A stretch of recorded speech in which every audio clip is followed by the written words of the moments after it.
Well, I'm very excited to finally get it done. I had an appointment before the May Day, the Labor Day holiday, but I had a bit of a sore throat. As a teacher, I'm always talking a lot. I had a bit of a sore throat. It turned into a bit of a chest cold. I wanted to wait until I was very healthy.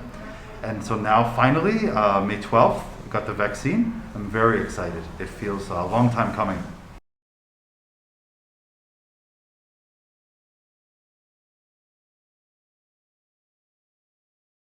Yeah, well, that's a good question, and I'm not entirely sure. I would think that maybe because China is so safe right now, there's a perception that there is no COVID in China, and the rest of the world is not exactly open for travel. Maybe some people feel there's no rush.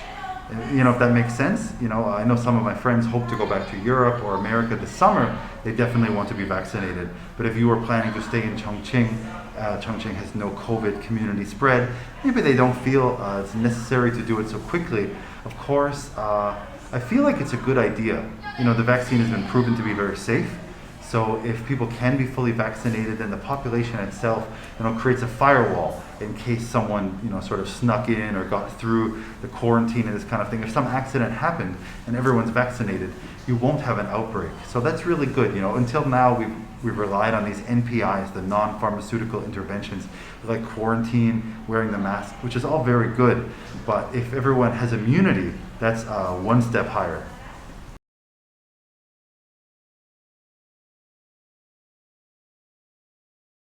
It's a good question. It's probably not quite as much because, for example, there are more hospitals available to the local citizens. My wife was able to go to one right near our school where we live, and I had to go to one specifically for foreigners. But I think it's okay because I'm sure they have two, I think, in the area for foreigners, and all of the staff, the Chinese staff, were fluent in English and Chinese. So, it was convenient enough. It wasn't very far from my home, and everyone spoke perfect English. So my Chinese is mama hu. It's okay. It's not so good. So it was kind of interesting to have everyone be fluent in English as well. It was very convenient. I think we were kind of asking the school and asking around for a while because I was very curious. And I think a few of my friends that work at other schools were able to get vaccinated a few months ago. I know some places I think maybe had an early access, but the general access for foreigners started a couple of weeks ago, or maybe a month ago now.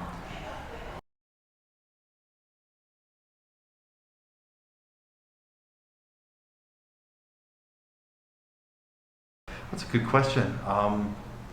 I'd say they're very effective. In the world, I don't think many countries could boast a success rate like China, especially with the amount of COVID we had in Wuhan and a little bit of kind of escaping around last January. The tremendous effort to defeat that outbreak and kind of mop up the sporadic flare-ups that have happened around the country. Mostly, it's been vigilance. I feel like mostly people wear a mask when they fly or when they take a subway, and things like schools and businesses have been opening since last April, really very successfully. Actually, we had a few days off a little while ago, and we actually flew to Sanya, which was amazing for me. I'd been in my home just teaching and traveling, teaching just around the local community for 15 or 16, a year and a half really, and to actually take a flight even within China was huge for me. And then the food came around and people started to take off the masks to eat. And for a moment I thought, am I really doing this? We thought, China is really safe and Chongqing has been really, really safe. So yeah, I think it's okay. And we did. I took the mask off, I ate some rice, and it was totally fine.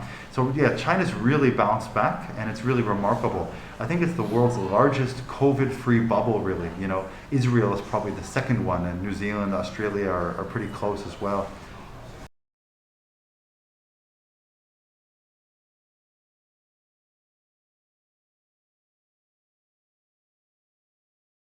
Well, I think it's very serious. Both in India, I think it's heartbreaking. I've been following the stories quite closely. They had a very mild first wave, and because of that, and maybe some other factors, they really kind of had this feeling. Some of the government and officials, even I think Prime Minister Modi, kind of said we've defeated the COVID. They announced too early. I think that's one of the main things China needs to keep up, especially as we get our vaccination number high, is to keep vigilant. Because they kind of said it's over, we beat it, don't worry about it. They had huge political rallies. They had some religious festivals where they all go to the river and stay in hotels, very crowded. and it powered this enormous second wave, including they have a double mutant strain of COVID from India. It's very strong and very transmissible, in some ways similar to the B117 from Kent strain. And we're still analyzing what it really means, but it seems to be very transmissible. And I know that not only in the cities, it's very tragic. In the rural areas, they don't even have hospitals and doctors. It's much more complicated and very sad. And I've been reading about Pakistan and Nepal and some bordering countries of India also having a very big new wave. So China being close to India, we really need to be very careful, whether someone comes in from, I believe in Chongqing we actually caught a few imported cases and they're in quarantine safely. But I would recommend, if we haven't stopped flying in from India, that should definitely take a break, and the physical land border should be watched very carefully, because it's a great concern.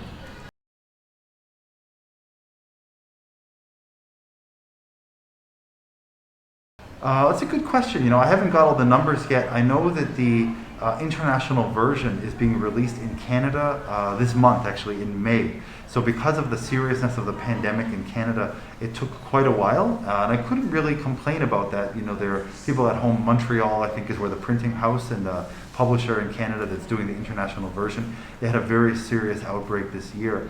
But it will be nice to finally, my father actually ordered a copy online from China, but for my grandmother and some friends and family that want to read the physical copy, they will have a chance in later this month, May and June. So it's very interesting for me to have, it's my first book published in multiple languages. They have in China, we have an English and a Chinese version. Working with the translator was a very interesting experience for me, and for her, she thought it was very rewarding to do something related to COVID and public health. So in a sense, it's been an honor, and it's been very humbling to do something that was more than just tell my story, because our small story was in a microcosm of Chongqing's fight, and kind of showing the world what China did. In one hand, I feel it was rewarding at first to share the story and to help other people to learn what we did. And I know personally some of my readers and for the blog and the initial readers of the novel, they were able to kind of make better choices that were safe.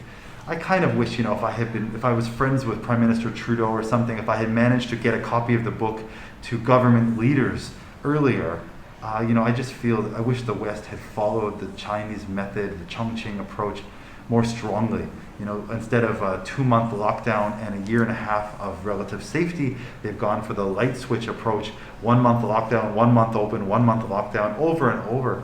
It's much more painful. So it's been very successful and rewarding. Of course, not everyone listened to the book and my advice about to follow the Chinese methods. I wish more people had. But the people that read it, my friends and family and readers, I think really benefited. And it was really an honor to kind of tell our story.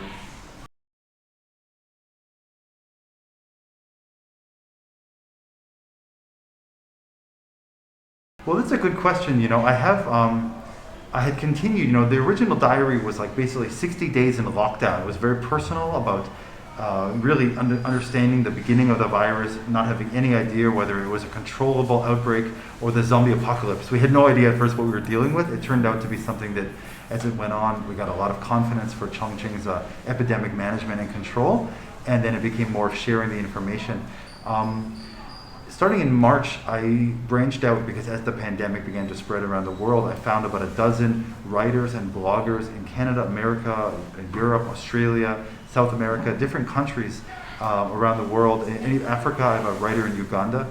And so there are very interesting stories weaving together day by day and week by week kind of the post-COVID life in China with a very real ongoing outbreak in Canada, America, Italy, England, Australia, Uganda, Africa. And that's kind of interesting. I think that could make an interesting book too.